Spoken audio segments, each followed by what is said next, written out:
Good morning dear students. कैसे हैं आप सब? आशा है आप सब सकुशल होंगे।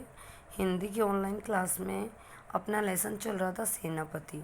सेनापति ने देखो अपनी कृति में अपने छंदों के माध्यम से ऋतुओं का वर्णन किया था, जिसमें पहले छंद में वसंत ऋतुओं का राजा वसंत को कहा है। वसंत ऋतु का आवागमन बताया था कि वसंत ऋतु आने पे जो आपके चारों तरफ का वातावरण और किस किस प्रकार का होता है, क्या क्या प्रतिक्रिया होती है। उसके बाद उन्होंने अगले में जो ग्रीष्म ऋतु का आना, लेकिन ग्रीष्म ऋतु को उन्होंने एक तरह से वर्षा ऋतु की तरह कल्पनात्मक विवरण किया है।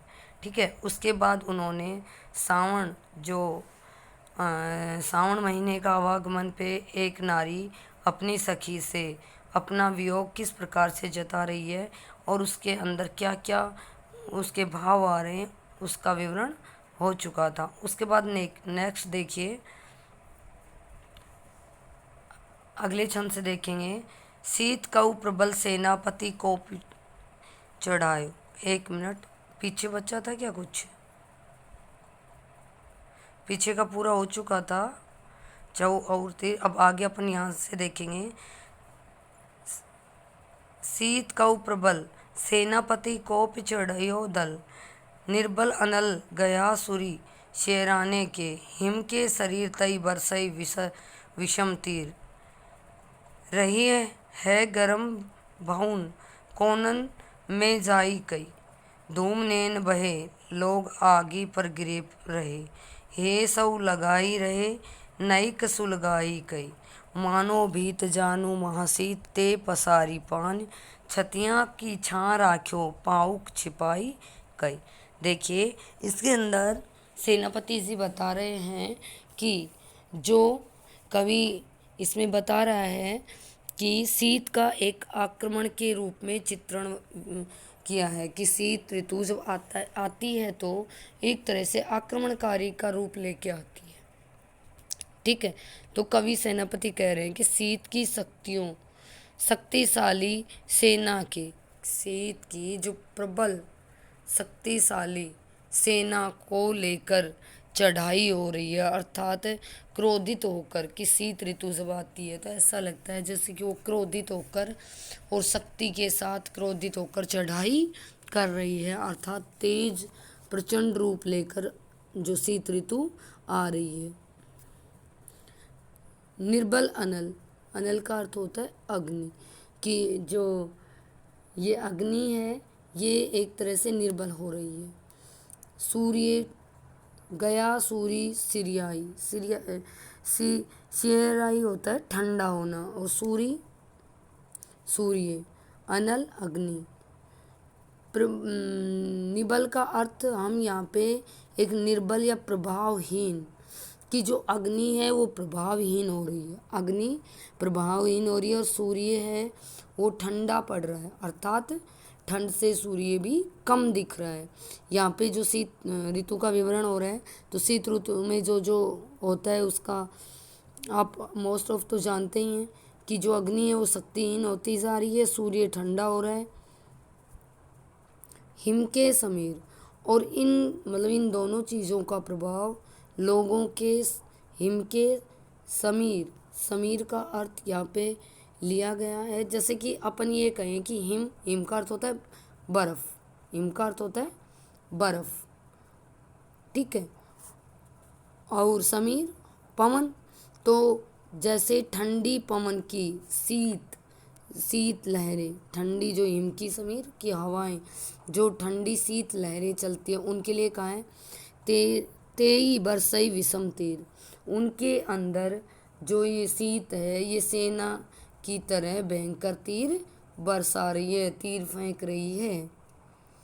रहा है गरम भवन कोनन में जाई के, भवन होता है भवन, और लोग ठंड से बचने के लिए कि शीत के भय से बेचारी जो गर्मी है, कि बेचारी जो गर्मी है वो घर के कोने में जाकर छुप जाती है, कि जो ठंड में जो भी गर्मी है वो तो पता नहीं कहाँ जाके छुप गई। धूम नैन बही और आग तपने वाले की, जब सर्दियों में सर्दी तेज़ लगती है तो आग सेकते हैं अपन, तो आग तपने वाले लोगों की आंखों में धुएं के कारण नैन बही, धूम की धुआं के कारण उनकी आंखों में, उनकी आंखें नैन अर्थात भर आए हैं, उनकी आंखों में आंसू आ रहे हैं, जल बह रहा है। लोग आग ही पर गिरे रहे, और लोग क्या कर रहे हैं, आग के ऊपर गिर रहे हैं अर्थात झुक रहे हैं। आग सेकने के लिए लोग आग पर झुक रहे हैं।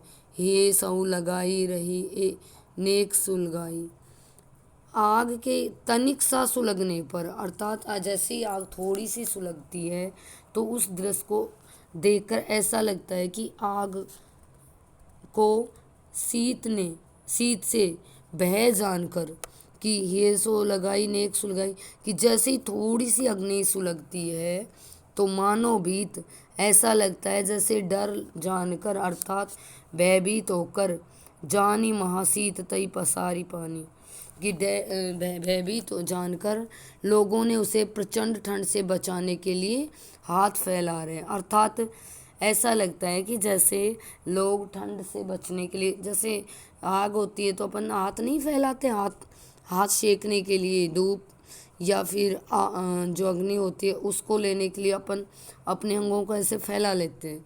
उसका विवरण है, छतिया की छा राखियो पाउक छिपाई के।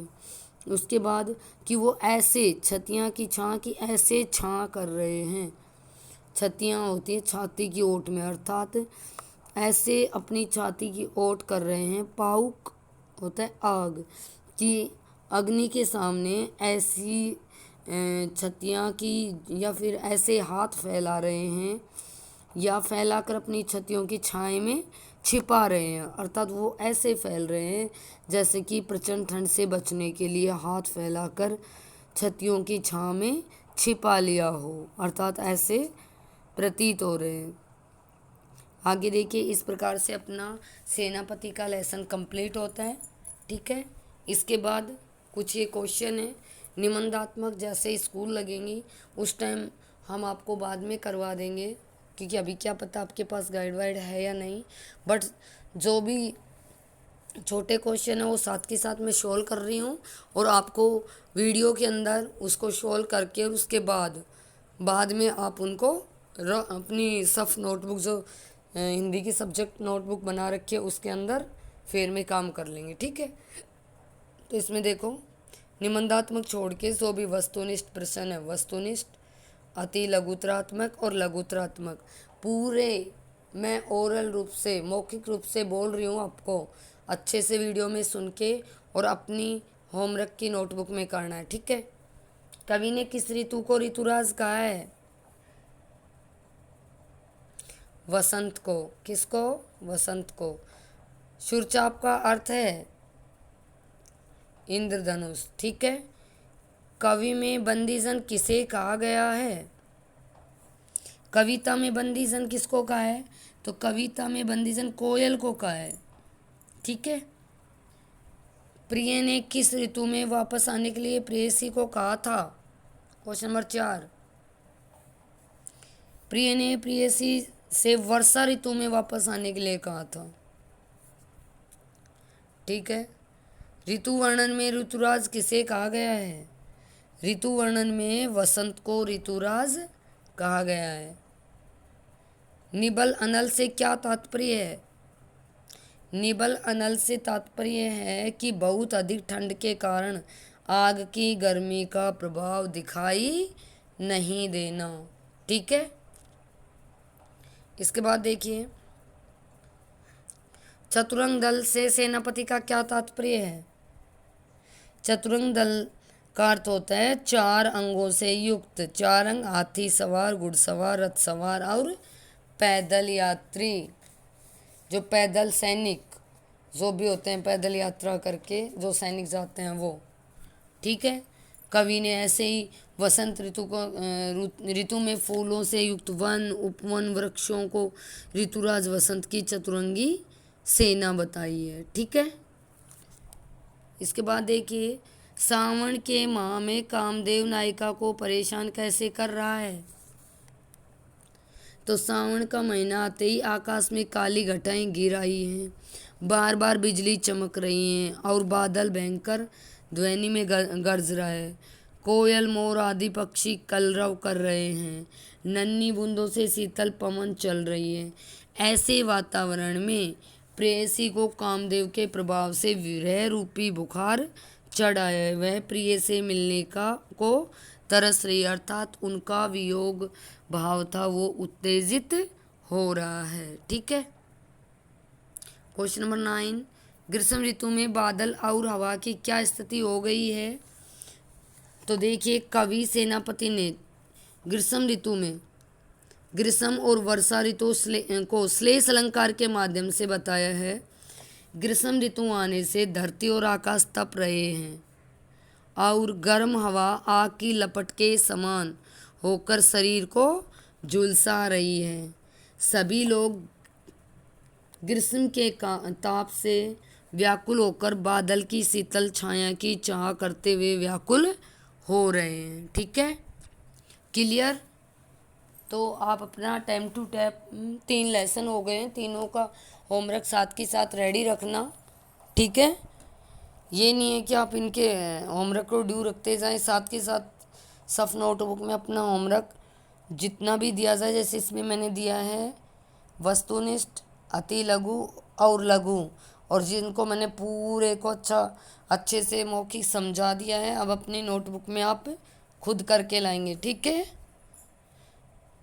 अगली वीडियो में फिर मिलते हैं अगले लेसन के साथ। तब तक के लिए टेक केयर, थैंक यू।